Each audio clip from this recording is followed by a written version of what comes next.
மேஷ ராசிக்காரர்களே, இந்த வீடியோ உங்களுக்கே தற்செயலாக வந்ததுன்னு நினைக்காதீங்க.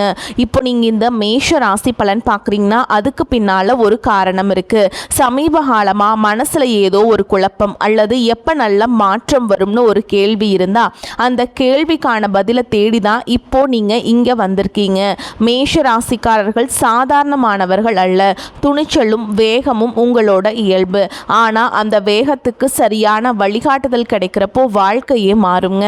இந்த உலகத்தில் நம்ம எத்தனை முயற்சி செய்தாலும் எந்த ஒரு நல்ல காரியத்தை ஆரம்பித்தாலும் நம்மை காத்து வழி நடத்துகிற ஒரு சக்தி இருக்குன்னு நம்புறீங்களா? அதுதான் நம்ம குலதெய்வம். மேஷ ராசிக்காரர்களின் வாழ்க்கையில் பல தடவை தெரியாமலே தடைகள் உடைந்திருக்கலாம். கடைசி நிமிஷத்தில் வழி திறந்திருக்கலாம். அதற்கு பின்னால் குலதெய்வ அருளே காரணம். இந்த மேஷராசி பலன் உங்களுக்கு பலன் தரணும்னு நினச்சா இந்த கணமே ஒரு சின்ன விஷயம் செய்யுங்க. கமெண்ட்டில் உங்கள் குலதெய்வத்துடைய பெயரை எழுதுங்க. தெரியாதவங்க எனக்கு என் குலதெய்வம் தெரியாதுன்னு எழுதினாலும் போதுங்க, மனசார எழுதுங்க. அந்த நம்பிக்கை தான் இந்த வீடியோவின் சக்தி. உங்கள் குலதெய்வத்தை மனசில் நினச்சிட்டு இப்போது இன்றைய மேஷராசி பலன்களுக்குள்ள போகலாம் வாங்க. மேஷராசி நேயர்களே, வரக்கூடிய நாட்களில் உங்கள் வீட்டு வாசலில் பணம் மற்றும் புதிய வாய்ப்புகளின் திருவிழாவே நடக்க போதுங்க.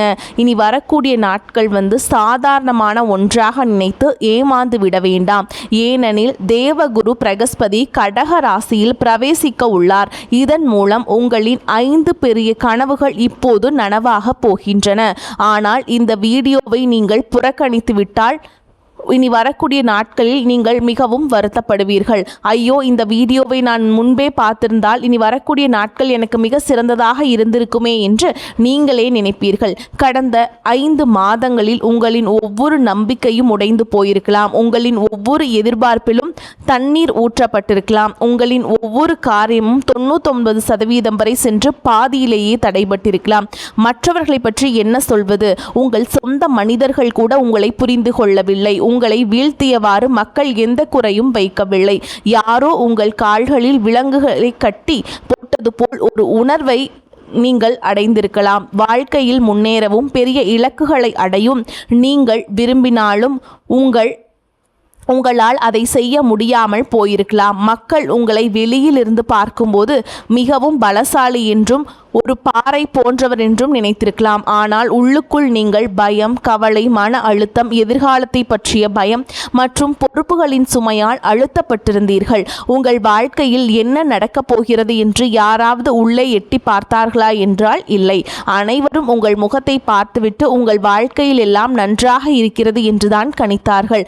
ஆனால் இந்த ஜூன் மாதம் உங்களுக்கு ஒவ்வொரு துயரம், ஒவ்வொரு வழி மற்றும் ஒவ்வொரு பிரச்சனைக்கும் தீர்வை வழங்க போகிறது. 5 பெரிய நற்செய்திகள் இந்த காலகட்டத்தில் உங்களுக்காக காத்து கொண்டிருக்கின்றன. அந்த நற்செய்திகள் என்னென்ன என்று அனைத்து விவரங்களையும் ஒவ்வொன்றாக நான் கூறப்போகிறேன்.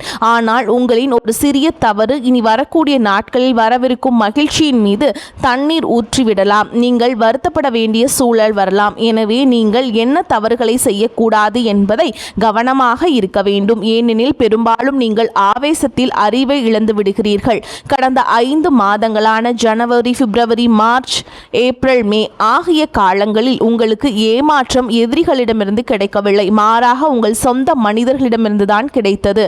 எந்த மனிதரை பார்த்து இவர் என் வாழ்நாள் முழுதும் துணையாக இருப்பார் என்று நீங்கள் நினைத்தீர்களோ அதே மனிதர் தான் உங்களுக்கு அதிக ஆதரவு தேவைப்பட்ட நேரத்தில் உங்களை நடு வழியில் கைவிட்டார். ஆனால் அதை பற்றி கவலைப்பட வேண்டாம். இப்போது நீங்கள் பலசாகி ஆகிவிட்டீர்கள்.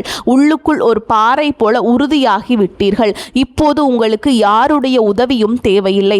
துயரங்களை நீங்களே எதிர்த்து போராடும் அளவிற்கு நீங்கள் பலமாக இருக்கிறீர்கள். முன்பு மகிழ்ச்சியும் பணமும் வந்து கொண்டிருந்தது. ஆனால் எதிரிகளின் கண் திருஷ்டியால் பணமும் தங்கவில்லை, மகிழ்ச்சியும் நிலைக்கவில்லை. ஆனால் இனி பணம் வரவும் செய்யவும் தங்கவும் செய்யும். ஏனெனில் தேவகுரு பிரகஸ்பதி தனது உச்ச ராசியான கடகத்தில் பிரவேசிக்கும் போது மகிழ்ச்சி நீண்ட காலத்திற்கு நிலைத்து நிற்கும். வெளியிலிருந்து பார்க்கும்போது நீங்கள் சிங்கம் போன்றவர். மக்கள் உங்களை சிங்கம் போலத்தான் கருதுகிறார்கள். ஏனெனில் உங்களுடையது மேஷராசி. வெளியில் சிங்கம் போல் இருந்தாலும் உள்ளுக்குள் யாராவது ஒருவர் உங்களிடம் எந்த சுயநலமும் இன்றி நிபந்தனை இல்லாமல் உண்மையான அன்போடு துணை நிற்க மாட்டாரா என்றுதான் நீங்கள் ஏங்குகிறீர்கள். ஆனால் அப்படி யாரும் யாரும் கிடைப்பதில்லை. இதுதான் உங்கள் வாழ்க்கையின் மிகப்பெரிய பலவீனம். எந்த ஒரு சுயநலமும் இன்றி உங்களுடன் துணை நிற்க யாரும் கிடைப்பதில்லை. ஆனால் இப்பொழுது இந்த ஜூன் மாதத்தில் இனி வரக்கூடிய நாட்களில் யாருடைய துணையும் உங்களுக்கு தேவைப்படாது. ஏனெனில் உங்கள் ராசிநாதனான செவ்வாய் பகவான் உங்கள் ராசியிலேயே லக்னத்தில் அமர்ந்திருக்கிறார். கடந்த காலத்தில் தனிமை உங்களை வாட்டியிருக்கலாம். யாருடனாவது பேச வேண்டும் என்று உங்களுக்கு தோன்றும். ஆனால் உங்களை புரிந்து கொள்ள யாரும் இருந்திருக்க மாட்டார்கள். உங்களுடனேயே நீங்கள் பேச வேண்டிய நிலை இருந்திருக்கும். ஆனால் இப்போது மிகச்சிறந்த நேரம் வந்துவிட்டது. உங்களுடைய தொழில் வாழ்க்கை, ஆரோக்கியம், காதல், உறவுகள், வேலை மற்றும் வியாபாரம் என ஒவ்வொரு விஷயத்தை பற்றியும் விரிவான தகவலையோ இப்போது கொடுக்க போகிறேன். எனவே இந்த ஜூன் மாதத்தில் இனி வரக்கூடிய நாட்களில் ராசி பலனை இறுதி வரை பார்க்க வேண்டும். நீங்கள் தேவையை விட அதிகமான பொறுப்புகளை உங்கள் தலைமேல் தூக்கி வைத்துக் கொள்கிறீர்கள். மற்றவர்களின் மகிழ்ச்சிக்காக உங்களின் சொந்த மகிழ்ச்சியை தியாகம் செய்து விடுகிறீர்கள். இதுதான் உங்களுடைய சிறிய பலவீனம். கடந்த கால ஆரோக்கியத்தை பற்றி பேசினால் கால்களில் சில பிரச்சனைகள் வந்திருக்கலாம். கால்களில் வலி மற்றும் வீக்கம் போன்ற பிரச்சனைகள் இருந்திருக்கலாம். இரவு நேரத்தில் வயிற்றில் வாய்வு தொல்லை மற்றும் செரிமான குறைபாடு போன்ற பிரச்சனைகள் இருந்திருக்கலாம்.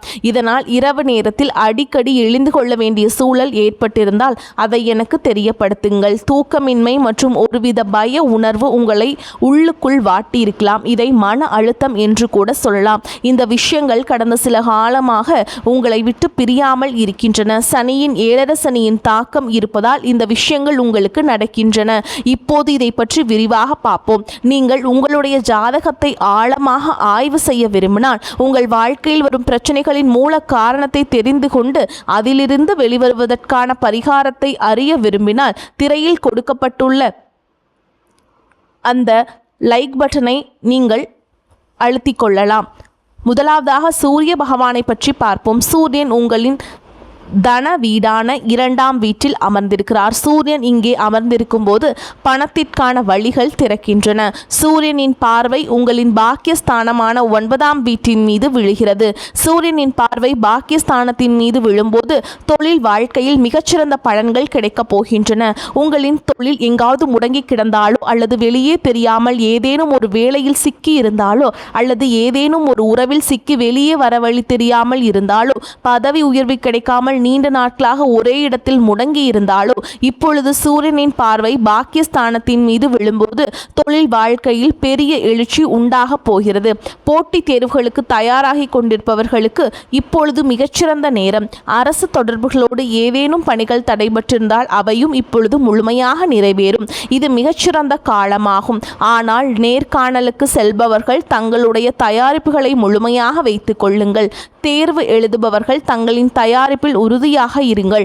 வாழ்க்கை எங்கோ சிக்கி தவிப்பது போலவும் கடனில் இருந்து வெளிவர வழியே இல்லாதது போலவும் ஏதேனும் செய்வினை கோளாறு இருக்குமோ என்று நினைக்கும் அளவிற்கு கடந்த காலம் இருந்திருக்கலாம். கிரகங்களின் பக்க விளைவுகளால் இப்படி தோன்றலாம். சனி 12ஆம் வீட்டிலும் கேது 5ஆம் வீட்டிலும் இருக்கும்போது யாராவது எனக்கு ஏதேனும் செய்து விட்டார்களோ என்று தோன்றுவது இயல்புதான். ஆனால் அப்படி எதுவும் இல்லை. இனி வரக்கூடிய நாட்களில் உங்களுக்கு பல புதிய வழிகள் திறக்கப் போகிறது.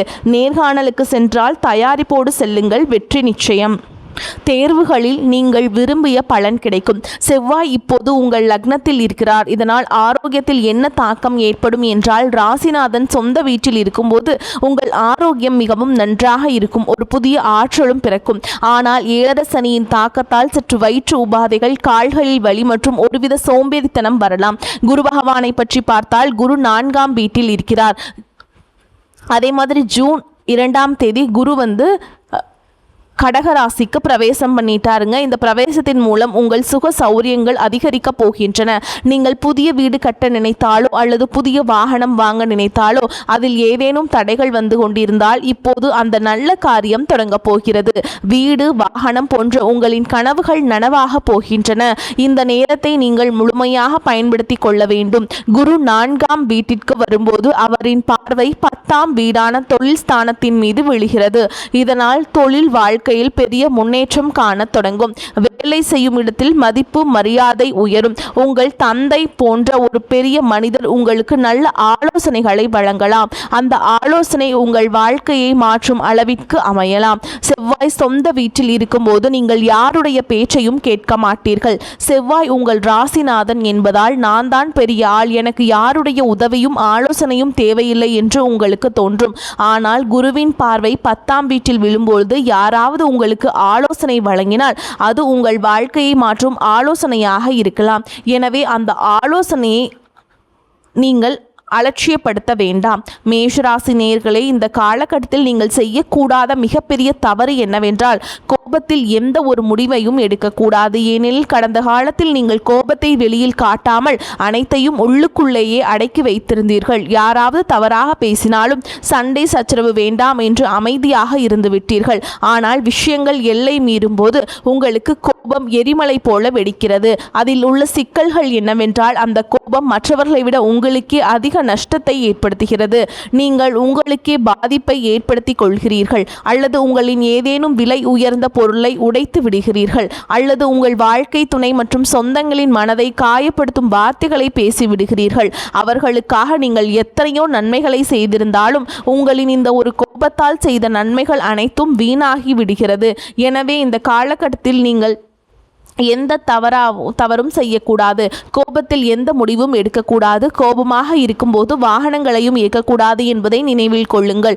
ராகு பகவான் நீண்ட காலமாக உங்களின் 11ஆம் வீட்டில் இருக்கிறார். குரு பலமாக இருக்கிறார். சூரியனின் பார்வை பாக்கியஸ்தானத்தில் உள்ளது. இவை அனைத்தும் நல்ல விஷயங்கள். ஆனால் ராகு உங்களை வீண் செலவு செய்ய தூண்டி கொண்டிருக்கிறார். தவறான இடங்களில் செலவு செய்ய வைக்கிறார். ஆனால் பணவரவும் வந்து கொண்டுதான் இருக்கிறது. ஒருவித மாயை மற்றும் குழப்பத்தில் நீங்கள் சிக்கி இருக்கிறீர்கள்.